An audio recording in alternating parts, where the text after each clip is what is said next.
প্রথমে একটা পরোটার মতো আমরা বেলে নেব, আস্তে আস্তে বেলে নিয়ে সেটাকে ভাঁজ করে করে ছোট ছোট ভাঁজ করে আর একটু ফোল্ড করে করে আর একবার গোল্লা পাকিয়ে সেটাকে বেলে নেব চটপট। এবার সেটা বেলা হয়ে গেলে সেটা তাওয়াতে দিয়ে আস্তে আস্তে পরোটার মতো সেঁকে নেব।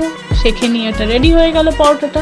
এবার আমি পরোটার উপর একটু মেয়োনিজ লাগিয়ে নিলাম আর দিয়ে দিলাম বাড়িতে থাকা চিকেন কষাটা, যেটা আগের দিন করা ছিল কিন্তু কেউ খায়নি, একটু থেকে গেছিলো।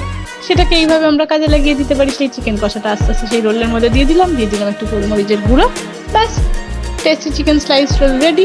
টুথপিক দিয়ে আমি আটকে দিলাম দুদিক দিয়ে দিয়ে সাহায্যে আমি ওটাকে কেটে দিলাম।